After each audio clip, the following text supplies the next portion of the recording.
La expresión plástica. Tema 4 correspondiente a la asignatura Expresión y Comunicación. La expresión plástica podríamos hablar que es el tipo de expresión basada en el uso de medios plásticos, es decir, aquellos materiales físicos moldeables, manipulables y adaptables. En la etapa infantil se puede trabajar la expresión plástica persiguiendo tres objetivos principales. En primer lugar, estimular la creatividad y la imaginación que todos los niños tienen en sí. También es una manera en la cual podemos hacer que el niño sea capaz de explicar el mundo que le rodea a través de estas expresiones plásticas. Y por último, permitir que también el niño exprese sus gustos, sus características personales, sus preferencias, sus capacidades. En cuanto a la evolución del trazo gráfico, vamos a ver que esta evolución vamos a hacer un análisis de cuatro etapas, la que va desde que nace hasta el año y medio, del año y medio a los 2 años, a partir de los 2 años y a partir de los 3 años. Esto es lógico porque lo que es la expresión plástica evoluciona, al igual que va de una manera paralela a lo que es el desarrollo del niño. Y además es clave porque nos va a permitir conocer cuál es la evolución del niño y también nos va a permitir, en cierto modo, a veces identificar algún tipo de patologías o algún tipo de problemas de manera previa. La primera etapa, la que va de 0 a 18 años, vamos a analizar los tres niveles. En primer lugar, a nivel motor, a nivel perceptivo y a nivel representativo. A nivel motor, el niño pasa de coger objetos de forma refleja a hacerlo de manera más o menos voluntaria, ¿no? También empieza a hacer cierto control, cierto paralelismo entre el uso de las manos y la orientación de la vista.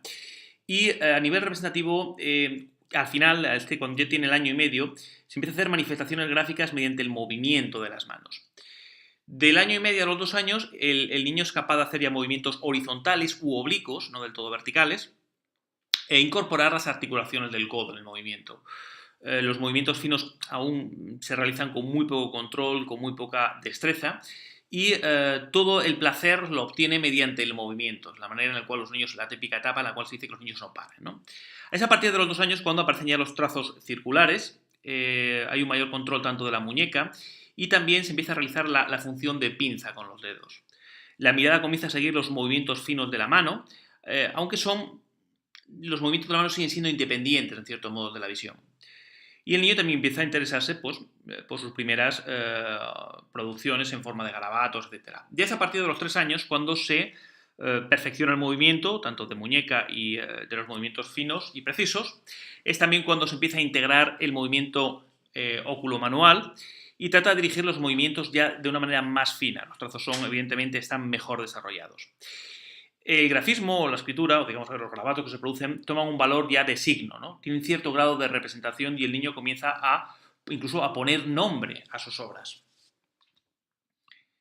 En cuanto a las etapas de la escritura o del trazo, aquí diferenciamos 5 etapas. La primera, la etapa del garabateo, que podemos hablar que va de los 2 a los 4 años. Dentro de ella podemos hablar a su vez que otras 3 etapas. La etapa del garabateo desordenado, donde el niño, no controla el movimiento y dibuja trazos desordenados, sin ningún tipo de criterio. La fase de garabateo controlado, hay cierta coordinación visuomanual y los movimientos son más controlados. Y por último, dentro de esta fase de esta etapa de garabateo, lo que es el garabateo con nombre. Empieza a dibujar con cierta intencionalidad y con cierta función simbólica y representativa. Además, empieza a dar nombre a los dibujos o a los garabatos que genera. La siguiente etapa, la etapa preesquemática, va de los 4 a los 7 años.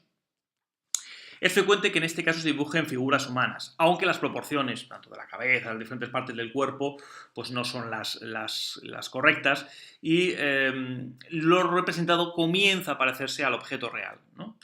En la etapa siguiente, la etapa esquemática, de los 7 a los 9 años, el niño busca modelos para copiar sus dibujos, ¿vale? De los 9 a los 11 años, la etapa realista, es capaz de dibujar figuras muy realistas, incluso ya sin la necesidad de copiarlos, ¿vale? Y por último, en la etapa pseudo-realista, de los 11 a los 14 años, hay mucha destreza en el trazo ya y puede dibujar figuras abstractas, pero ya esas figuras son abstractas, pero tienen un significado. En cuanto a las estrategias metodológicas que se van a utilizar con nuestros niños para la expresión plástica, tienen que basar siempre en una serie de objetivos claros, que son, en primer lugar, que trabajen aspectos afectivos y emocionales del niño, que aumente, otro de ampliar el conocimiento de conceptos, sean figuras, colores, proporciones, etcétera, que tenga una función didáctica, y también que trate de mejorar y trabajar las actividades que mejoran la motricidad fina.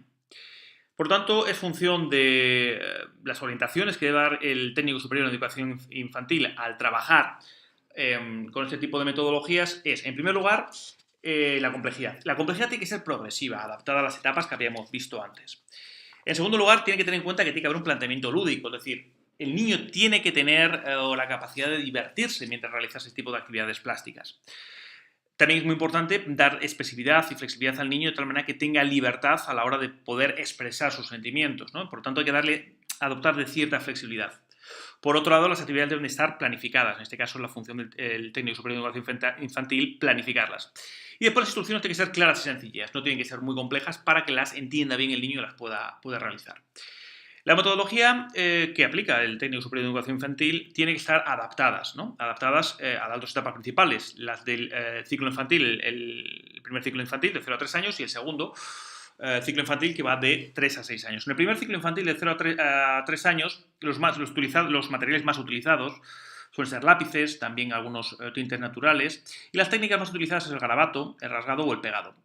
Poco a poco deben ir, descubriendo los distintos materiales, buscando que de forma progresiva el niño haga sus expresiones plásticas con cierta intencionalidad, que sepa claramente lo que va haciendo. En la segunda etapa, en la etapa de ciclo infantil, el segundo ciclo infantil de 3 a 6 años, los aspectos motores y afectivos se les unen los cognitivos, es decir, también cierto grado de aprendizaje. Los niños aprovechan las expresiones plásticas pues, para afianzar conceptos, con técnicas cada vez son más complejas y también los materiales cada vez son más complejos.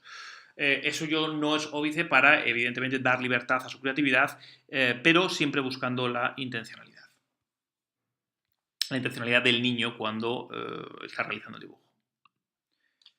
En cuanto a las técnicas, recursos y actividades que utilizan los niños, hay que tener una serie de criterios. En primer lugar, el tiempo.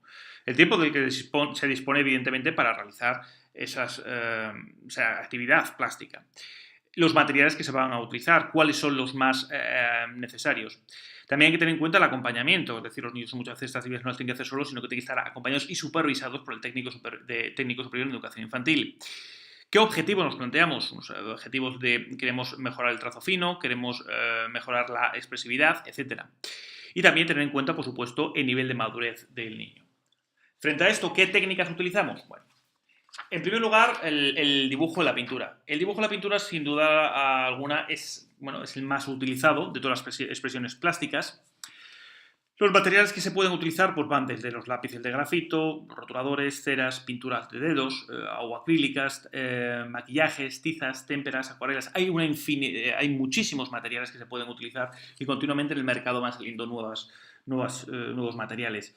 Los materiales también determinan, en cierto modo, las herramientas que se deben utilizar, ¿no? Así como los soportes, ¿vale? Pues el papel o incluso a veces madera, etc. También se presentan algunos ejemplos de actividades concretas, por ejemplo, dentro del dibujo y la pintura. Dentro de las actividades de dibujo podemos hablar del dibujo libre, trazar el contorno de una mano colocada sobre el papel, o dibujo sobre la superficie de una arena. También en cuanto a las actividades de pintura podemos hablar pues, mezcla de colores, como por ejemplo se obtiene el naranja mezclando el rojo y el amarillo. También dejar escurrir la pintura, en el cual se van formando una serie de bolas, una serie de figuras y de formas abstractas dentro del agua. También hacer vidrieras de cristal, estampados o estarcidos utilizando esponjas, cepillos o pulverizadores. Otra técnica es el modelado. El modelado, es una técnica que permite crear figuras tridimensionales a través de la manipulación de diversos materiales, como puede ser la plastilina, la arcilla, etc. Las herramientas normalmente o se da forma a la plastilina, a la pasta, a la arcilla, etc. con las propias manos, o hay una serie de moldes para dar esas figuras. Algunas actividades concretas utilizan esta técnica para crear figuras de plastilina que después, más tarde, se le pueden añadir otro tipo de materiales, como por ejemplo piedras para simular los ojos a lo mejor de una figura, de un monigote, etc. También se pueden crear objetos con cajas, con botes o con jarrones de arcilla o barro. A continuación, las técnicas con papel. Los diferentes tipos de papel también permiten desarrollar actividades totalmente diferentes. Existen infinidad de papeles con diferentes texturas. Por ejemplo, hablamos de la seda, el papel pinocho, el celofán, el charol, la cartulina, etc. en el cual se pueden trabajar con herramientas diferentes, que pueden ser, por ejemplo, con tijeras, también evidentemente con ciertos moldes, con lijas, con punzones, etc. Es muy importante tener mucho cuidado con el tipo de materiales que se utiliza aquí con las técnicas con papel. Y hay diferentes actividades, como por ejemplo las de cortado y rasgado, las de pegado, picado, doblado, enrollado, etc. A continuación, el collage. El collage hay que tener en cuenta que es una técnica que combina varias de las anteriores, ¿no? Y cuyo objeto es crear imágenes mediante la combinación de otras. Y por último, las construcciones. Son las actividades prácticas que utilizan las 3 dimensiones y en las que se puede utilizarse infinidad de materiales, sean bloques, cartulinas, cajas, materiales reciclados, etc. En cuanto a la evaluación de la actividad plástica, la evaluación de la actividad plástica es fundamental. Se realiza mediante la observación que tiene que hacer, por supuesto, el técnico superior en educación infantil, en el cual es muy importante ver esa evolución, esa observación. Se va a ver una evolución en el niño partiendo de diferentes etapas. Tenemos que ver, en primer lugar, la evaluación inicial, es decir, el punto de partida. A continuación vemos la evaluación continua y formativa, es decir, el proceso de aprendizaje propiamente dicho del niño. Y por último, la evaluación sumativa. Es el punto en el que el niño ha llegado tras su proceso de formación. Hemos venido realizando una serie de tareas y hay una conclusión final. Digamos que esa es la evaluación sumativa. ¿Qué aspectos vamos a tener en cuenta a la hora en esa observación que hacemos para realizar esa evaluación? Bien, tenemos en cuenta factores tales como las habilidades motoras, como por el trazo, la soltura, el uso de herramientas, o cómo domina el espacio y las formas, cómo distribuye las proporciones, espacio. También se tiene en cuenta, por ejemplo, el color, las gamas cromáticas, etc. El volumen, si se ha buscado la profundidad, habilidades para crear volumen en determinadas figuras humanas, etc. Las técnicas que ha utilizado, o la creatividad y la actitud que ha tenido el niño con respecto a ellos. En todo ello es fundamental la figura del técnico superior en educación infantil, porque es la persona que se tiene que encargar, en primer lugar, de planificar y de plantear esas actividades. Y tiene que tener una actitud muy flexible. En primer lugar, volcándose con el niño y dándole su apoyo a esas necesidades individuales, pero sin perder nunca el control del grupo, y es muy importante mantener estos elementos, la seguridad del conjunto de los alumnos. Es fundamental, por lo tanto, aquí la función del técnico superior en educación infantil.